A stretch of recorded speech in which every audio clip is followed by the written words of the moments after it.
Assalamu alaikum wa rahmatullahi wa barakatuh. Dans cette vidéo, nous allons répondre aux questions qui reviennent le plus souvent concernant la prière mortuaire, Salat al-Janaza, et aussi la meilleure manière d'accomplir cette prière-là.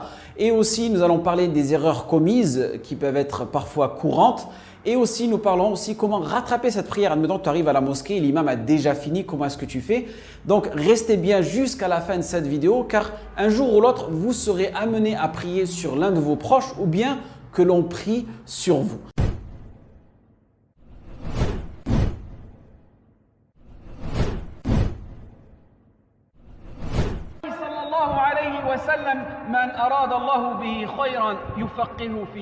Commençons par sa définition. Salatul janaza, salat prière, janaza mortuaire. Janaza avec la fatha en langue arabe, c'est le défunt, c'est-à-dire la personne qui est décédée. Jinaza avec la kasra, c'est le brancard en bois sur lequel est transporté le défunt. Donc vous voyez bien la différence entre la fatha et la kasra. Mais avant tout, il y a une question qui est beaucoup plus importante, c'est pourquoi est-ce qu'on prie cette prière-là? La réponse. Selon Abu Hurayrata radiyallahu anhu, le prophète sallallahu alayhi wa sallam a dit le musulman a 5 devoirs, 5 huquq vis-à-vis de son frère musulman. Le premier devoir, lui rendre le salut. Deuxième haqq, lui rendre visite quand il tombe malade. Troisième devoir, suivre son cortège funèbre dont fait partie Salat al-Janaza. Quatrième haqq, répondre à son invitation. Cinquième devoir, lui dire quand il éternue que Dieu soit miséricordieux envers toi, rahimakallah. Ce hadith a été rapporté par l'imam Bukhari et l'imam Muslim. C'est un devoir, mais aussi un rappel pour nous et un moment pour s'unir, s'entraider, soutenir la famille du défunt et qu'il puisse lui aussi bénéficier de notre intercession par les invocations qu'on lui fera durant cette prière. Donc vous voyez bien la hikmah, la sagesse de cette salat. Et qu'il ne faut pas oublier que toi aussi un jour tu goûteras la mort. Allah subhanahu wa ta'ala dit kullu nafsin dha'iqatul maut, et tu auras besoin que l'on intercède en ta faveur. Al-Jama'a a raconté d'après Abu Hurayrata radiyallahu anhu que le prophète sallallahu alayhi wa sallam a dit quiconque suit un convoi funèbre et accomplit la prière du mort bénéficiera d'un qirat. Et c'est pas fini. Dans la suite du hadith, quiconque y participe jusqu'à la fin des funérailles bénéficiera de 2 qirats, dont le plus petit est de la dimension de Uhud. Donc vous voyez la récompense, comment elle est énorme, subhanallah, subhanallah. Et aussi, il est recommandé que les gens qui font la prière pour un défunt soient nombreux. Car Aïcha radiyallahu anha a rapporté que le prophète sallallahu alayhi wa sallam a dit « Tout croyant à la prière mortuaire duquel assiste un groupe de musulmans formant une centaine de personnes qui intercèdent tous en sa faveur bénéficiera auprès d'Allah subhanahu wa ta'ala de leur intercession. » Donc lorsque vous savez qu'une personne est décédée, essayez au moins d'assister à cette salat. Le hadith a été rapporté par Imam Ahmed, Imam Muslim et Tirmidhi. Son statut juridique. Donc c'est une prière qui est obligatoire, mais c'est une obligation communautaire. C'est-à-dire c'est une obligation dont le reste de la communauté est exempté dès lors qu'un groupe de musulmans s'en acquitte, ce qu'on appelle fard kifaya. Deuxième question qu'on se pose souvent, sur qui peut-on faire cette prière? On doit prier pour tout musulman décédé, homme ou femme, jeune ou âgé. Par contre, il y a un âge minimum. L'embryon qui a moins de 4 mois ne nécessite ni lavage ni prière. On l'enveloppe tout simplement dans une étoffe et on l'enterre, et ceci à l'unanimité des savants. La raison, c'est car il n'est pas pourvu du souffle de la vie. Et s'il a plus de 4 mois et qu'il est né vivant, on le lave et on prie pour lui selon l'accord des ulama.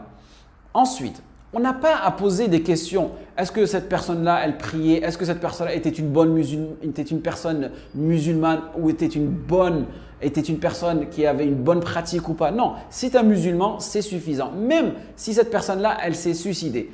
Tant que c'est un musulman qui n'est pas mort sur du shirk ou sur du kufr bayin sans qu'il en ait fait la tauba, tu peux prier sur lui. Ensuite, il y a une question qui se pose souvent, si le corps il n'est pas récupérable.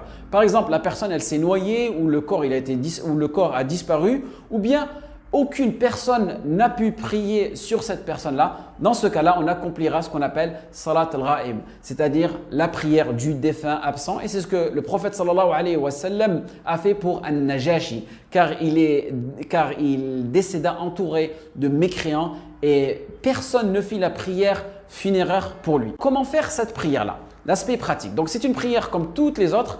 avec les mêmes conditions au niveau de l'état de la pureté, la qibla, satr al-awra. La différence, c'est qu'il n'y a pas de génuflexion, et d'inclinaison, ni sujoud ni ruku'. Même au moment interdit, cette prière-là, on peut l'accomplir selon l'avis des Hanafites et des Shafi'ites, car la mort n'a pas de moment spécifique et elle peut se faire au cimetière comme à la mosquée. Donc elle est composée de 4 takbirat. Donc les takbirat, l'imam les fait à voix haute. Nous, en tant que ma'moumin, c'est-à-dire les personnes qui prient derrière l'imam, on les fait à voix basse. Donc la première takbira, par exemple, elle est ici. Tu fais Allahu Akbar. Et là, tu récites Al-Fatiha à voix basse. Parfait. Ensuite, tu fais la deuxième takbira, Allahu Akbar. Et là, tu récites la prière sur le prophète sallallahu alayhi wa sallam. Allahumma salli ala Muhammad wa ala ali Muhammad jusqu'à la fin de salat sur le prophète sallallahu alayhi wa sallam. Et là, tu lèves une troisième fois, tu fais Allahu Akbar et là, tu fais une invocation pour le défunt. La meilleure invocation, celle qui a été rapportée par Imam Muslim, où le prophète sallallahu alayhi wa sallam dit Allahumma ghfir lahu warhamhu wa'afi wa'fu anhu wa akrim nuzalah. ووسع مدخله واغسله بالماء والثلج والبرد ونقيه من الخطايا كما نقيت الثوب الأبيض من الدنس وأبدله دارا خيرا من داره وأهلا خيرا من أهله وزوجا خيرا من زوجه وأدخله الجنة وأعيذه من عذاب القبر. Ensuite, là, tu fais une quatrième takbira. Et si tu veux, tu peux faire une petite dua rapide. Rabbana atina fid dunya hasana wa fil akhirati hasana. Et là, tu fais le taslim à droite. Assalamu alaikum wa rahmatullahi wa barakatuh. Et là, tu viens d'accomplir cette prière mortuaire. Si tu ne connais pas l'invocation en arabe, tu peux la faire en français ou même dire « Oh Allah ». Pardonne-lui et tu peux répéter ça plusieurs fois, d'accord? Tout simplement, ou tu apprends ce petit morceau-là, et Allah subhanahu wa ta'ala, tu peux le dire ça en français ou même de tes propres mots. Nous sommes venus intercéder en sa faveur. Oh Allah, pardonne-lui ses péchés, pardonne-lui ses péchés. Tu peux répéter ça tout au long de ton invocation. Une petite pépite ici, il est aussi possible qu'entre toutes ces takbirat-là, tu fasses tout simplement juste des invocations pour le défunt. Et cela, c'est selon le madhab Imam Malik.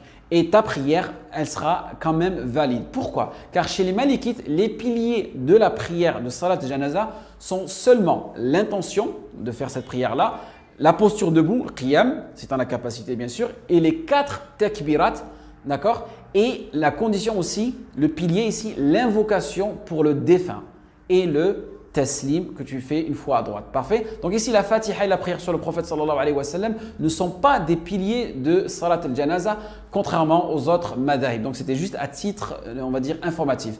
Mais nous, le but, c'est vraiment de l'accomplir de la meilleure manière, comme je vous ai expliqué précédemment. Ensuite, peut-être que demain, tu te retrouveras à prier sur cette personne-là et tu seras l'imam. Donc la disposition du défunt. Écoutez, c'est important.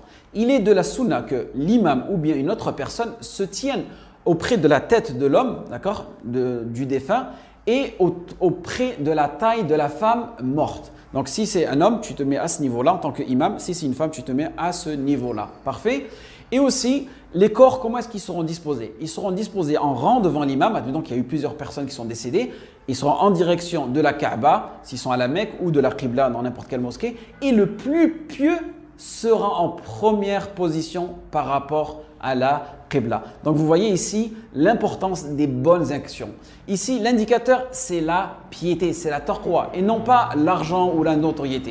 Maintenant, nous allons parler d'une situation dans laquelle vous pouvez vous retrouver. Admettons, tu rentres dans la mosquée et l'imam est à la 3e takbirat de Salat al-Janaza. Qu'est-ce que tu vas faire? Est-ce que tu rentres au même endroit où est-ce qu'il est, au même moment où est-ce qu'il est, ou est-ce que tu rattrapes? Ce que les savants disent tout simplement, c'est tu rattrapes les takbirat et tu sais les rattraper le plus rapidement possible. Par exemple, déjà la 3e takbirat, tu rentres, tu fais Allahu Akbar, tu récites Fatiha rapidement, tu fais Allahu Akbar, tu récites